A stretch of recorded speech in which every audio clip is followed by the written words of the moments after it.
Hello my little earthlings. So in today's video, I'm going to be giving you 6 quick tips for getting your story out of a rut.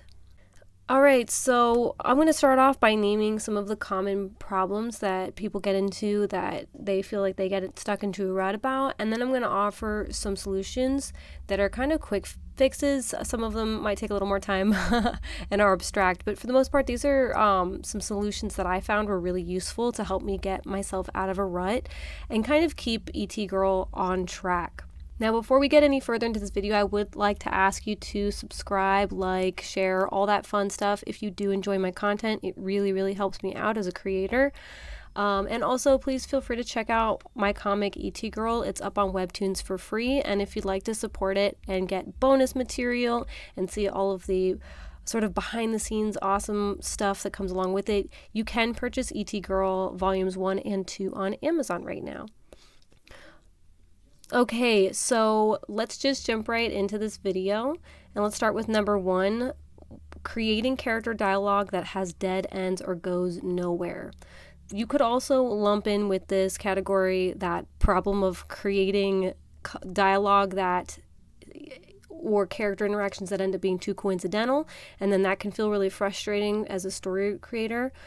But all of this basically, you can make a solution for it by basically inserting action to cut off all of these unnecessary things and keep your story moving along. So yeah, if you ever get to a point where the character dialogue seems like it's going nowhere, or you feel like the creation of the dialogue is something that, well, now you need to play it out and see how it goes, you can feel free to just cut that off. Have someone in your story start shooting up the spaceship that they are talking on, or have one of the characters get a sudden text message finding out that someone they care about was kidnapped, or just do something in order to kind of cut off any kind of unnecessary or awkward lingering.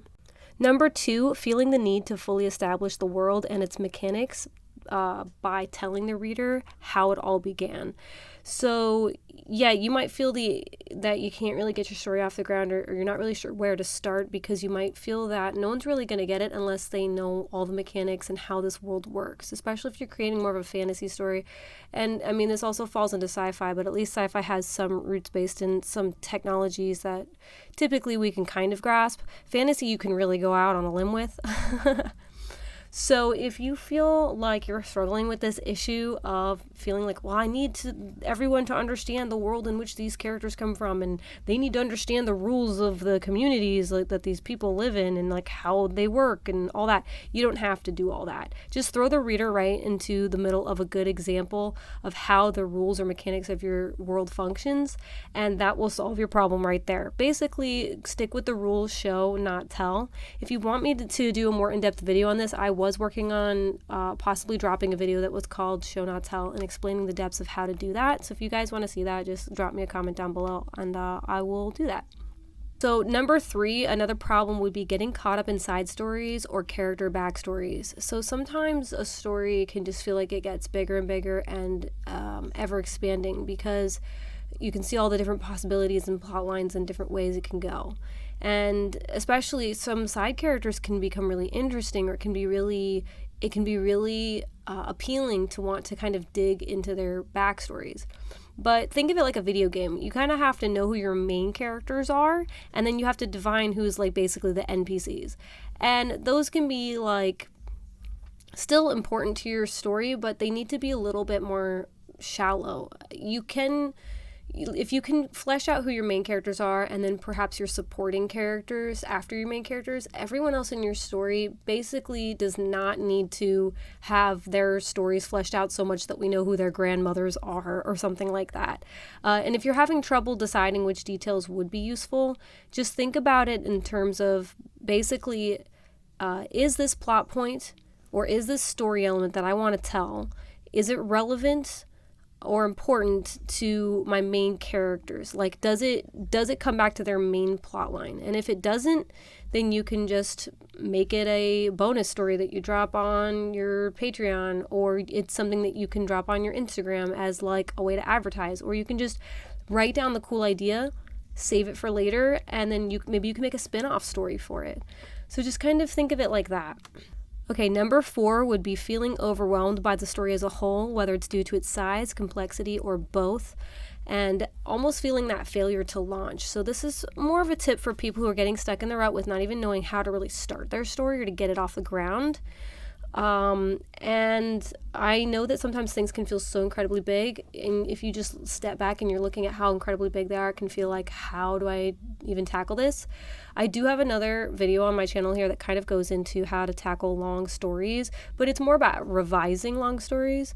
So if you want one specifically about how to kind of tackle a long story just from the beginning, once again, I can do a video on that if there's interest there, if people want to see kind of what I've done. Yeah, I can go ahead and do that. But my solution for this would be to hold patience for yourself, take it in baby steps, and also fail faster. That was probably the best tip I ever got from another webcomic artist on YouTube, actually. So remember that we often learn as we go, and don't worry, you'll have enough time to really tweak and change your plot lines as you go along. I know it feels like once you get on the roller coaster and you start going with your story and you start telling people about it, that like you kind of need to have it just right and you need to know what to tell people and you can't change it. But please, very much so, drop that mindset that once you launch your story that you cannot change it. The story will be moving at a pace, but it won't be moving at such a breakneck speed that it'll be finished and over before you've realized that you didn't tell it the way you wanted to. At least most mediums, especially if you're working on the whole story by yourself, you're not capable of creating a story at that fast of a speed that it loses its sort of meaning or it gets away from you. Like, it really will be sort of like driving a car going 2 miles per hour. It's like, yes, you're moving, but don't worry, you're not moving too fast. Like, you can still decide to change which city you go to, even though your GPS says which city you're going to right now. You can still do it. You're only going 2 miles per hour, okay? So then, yeah, also patience. My best tip for that is when you're overwhelmed and you're looking at the story, just take some time to roughly outline all of your plot points and assemble them onto some kind of board.